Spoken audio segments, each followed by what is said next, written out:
From making films with his dad's camcorder as a kid to booking his very first job as an actor right out of high school, Kash Hovey has been a busy guy, being an actor, a influencer, a model, you name it. He's doing it all. Kash, nice to have you with us.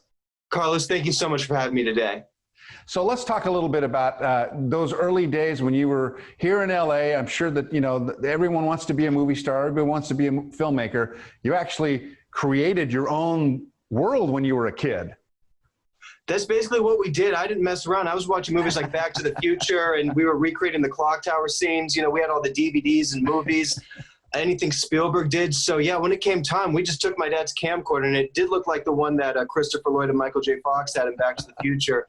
And we just got out there and we started making movies. To the future, Marty. To the future. Dot, dot.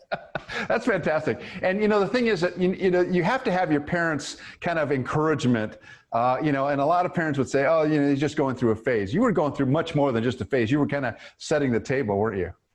Oh, actually, Halloween was probably the only day I dressed regular. I was wearing a costume every day to school. I was always performing. Oh, that is fantastic. So tell me a little bit about how important it was to have your parents' support when you decided, I'm going to be an actor.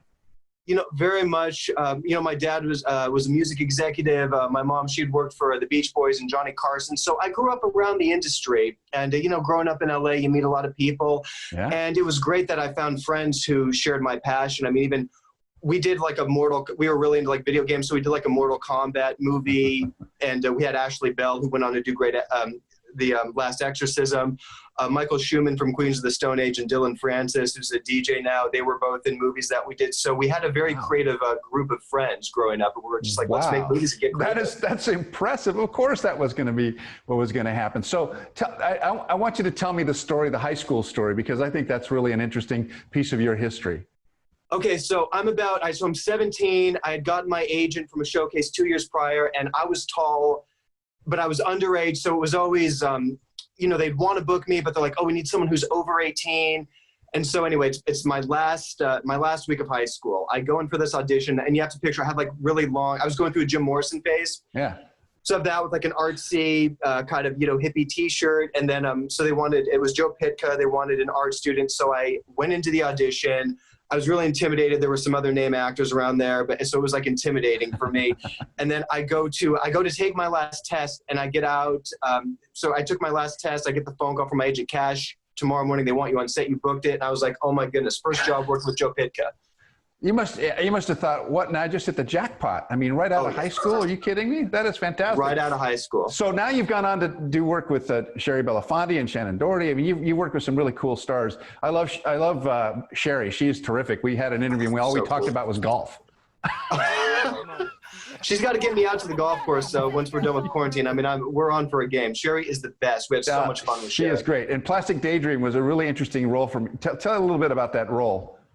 Absolutely. So Shari it was written and directed by Kathy Kolla. We shot it in Calabasas. So Shari is a woman who's basically she's obsessed with plastic surgery, and I play this shady medic who's trying to help her. And I think that I have something that's going to make her feel happy about herself and feel more confident. And that's where the twist goes. I always find it interesting, you know, actors with, you know, a guy like you seems like a nice guy. He plays a shady medic. How do you get, I mean, how do you find the inside of you to play somebody that would be shady, for example?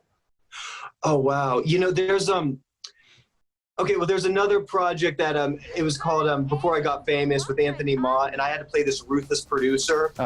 And I basically that was loosely based off of watching Tom Cruise in Tropic Thunder, and then a little bit of Gavin from Silicon Valley. It was that same kind of, so it's when I see actors that I respect, like Tom Cruise, where I'm like, okay, you know, I'm going to channel that, or I got cast as this character. And so it's, like for the medic, it was definitely very, I would say more like Hitchcock, Norman Bates, and because Kathy we love stuff like Black Mirror and Twilight Zone, so we wanted to channel that kind of intensity and suspense.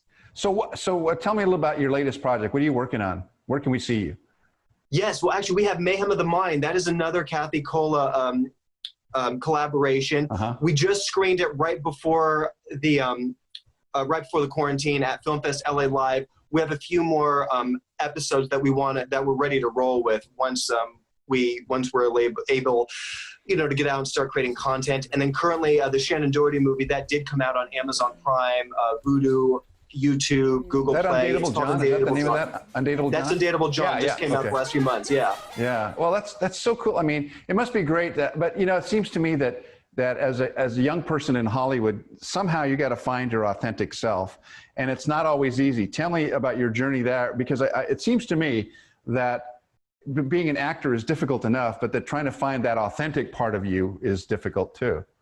You know, definitely. And, you know, even just getting started early, you know, you deal with things like rejection. There have been hardships growing up too. You know, sometimes, you know, you lose friends or you lose touch or you outgrow certain situations. And that's really been coming to me a lot more the last couple of years, just knowing when something's run its course and then just really being focused, staying in the present. And it took learning a lot of those lessons to really, you know, feel better and be like, but now I just feel like, you know what, I've got Kathy, I've got my team, and I'm just so grateful. I mean, me and my mom are working together now. So I just feel like I've gone through a lot of the rough patches that got me to here. And I'm like really happy, and the people around me inspire me.